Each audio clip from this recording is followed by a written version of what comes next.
Welcome to అను వంట అద్భుతం అండి. ఈరోజు మీకు చికెన్ పచ్చడి చేసి చూపిస్తాను రండి. ఒక హాఫ్ కేజీ బోన్లెస్ చికెన్ తీసుకున్నాను. శుభ్రంగా నీట్గా కడిగి పక్కన పెట్టుకున్నాను.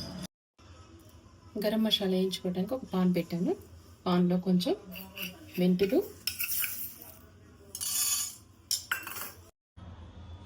కొంచెం ఆవాలు, 2 టేబుల్ స్పూన్లు ధనియాలు, మంచి ఫ్లేవర్ వాసన వస్తుందండి, స్మెల్ వస్తుంది మంచిగా. చెక్క, 4 యాలక్కాయలు, 4 లవంగాలు, 4 మిరియాలు. ఇవి దోరగా వేయించాలండి. సిమ్లో పెట్టి దోరగా వేయించాలి, ఎందుకంటే కలర్ చేంజ్ అవుతుందండి. 1 స్పూన్ జీలకర్ర,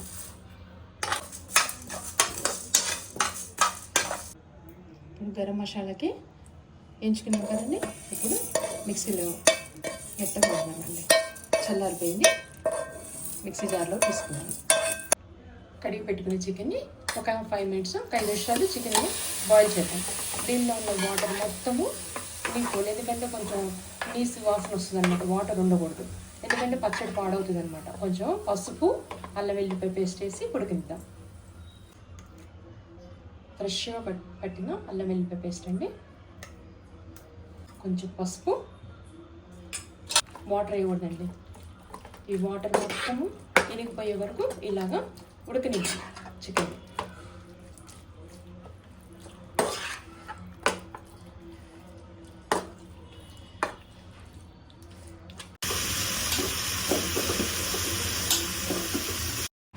చికెన్ పచ్చడికి కావాల్సిన గరం మసాలా రెడీ అయిపోయింది చూడండి. ఇట్లా మెత్తగా పట్టుకోవాలి, అప్పుడు పచ్చడి కారంలోకి కలిసిపోతుంది అన్నమాట. ఇట్లా స్మూత్గాను ఇలా ఉండాలి. వాటర్ అంతా డ్రై అయిపోయిందండి. చికెన్ ముక్కలు ఇలా ఉండాలి, పొడి పొడిగా ఉండాలి, ఎందుకంటే మనకి ఫ్రై అవడానికి. వాటర్ అంతా అయిపోయింది. ఇప్పుడు ఇది పక్కన పెట్టేసుకుంటాను. డీప్ ఫ్రైకి బాణీ పెట్టుకున్నాను. బాణీలో ఆయిల్ వేస్తాను. నేను పల్లి ఆయిల్ వాడతానండి. పల్లీలు తీసుకొని పల్లి ఆయిల్ గాను దగ్గరికి వెళ్ళి ఆయిల్ పట్టిస్తానండి నేను, ఎందుకంటే మంచిదండి ఆరోగ్యానికి. డీప్ ఫ్రై సరిపడా ఆయిల్ పోస్తున్నా చూడండి.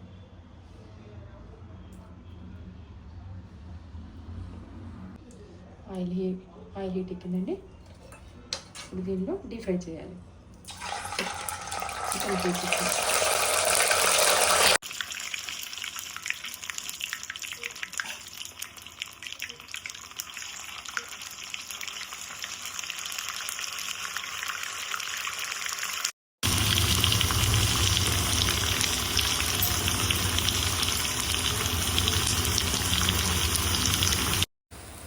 కొంచెం లైట్గా బ్రౌన్ కలర్లో వచ్చాయండి.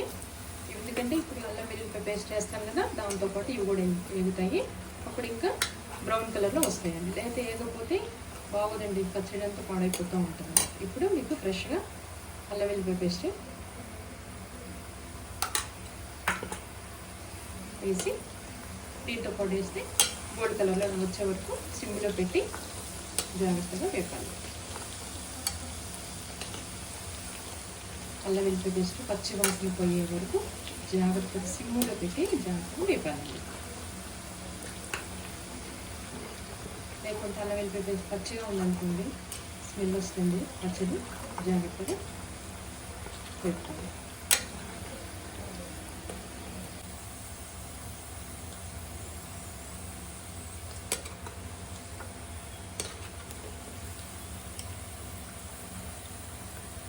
ఇప్పుడు స్టవ్ ఆపేసానండి.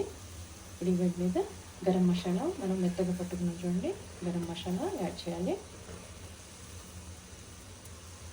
తర్వాత కారం అండి, కొంచెం కారం ఎక్కువ కావాల్సినది వేసుకోవచ్చు అండి. నేనైతే సరిపడా 150 గ్రామ్స్ వేస్తున్నానండి.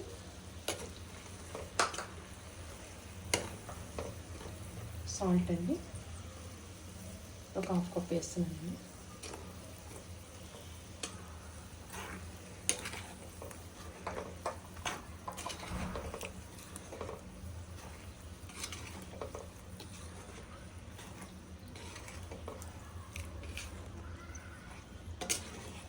చక్కగా ఇలా కలుపుకోవాలి.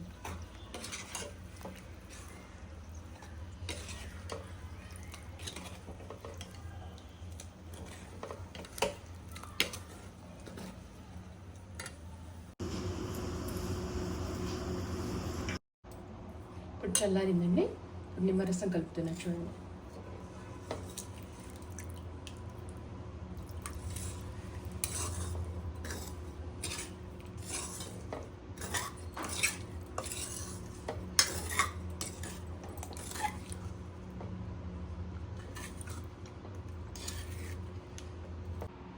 ఇప్పుడు బౌల్ తీసుకున్నానండి.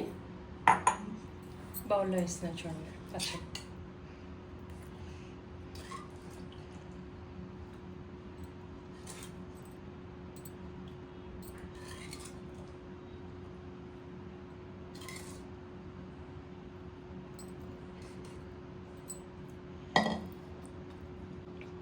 నేనైతే బౌల్ తీసుకున్నానండి, బౌల్లో పెట్టానండి.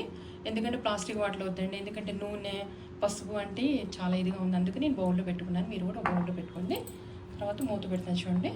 ఒక 2 days అయిన తర్వాత చాలా బాగుంటుంది. మీకు నచ్చితే లైక్ చేయండి, సబ్స్క్రైబ్ చేయండి.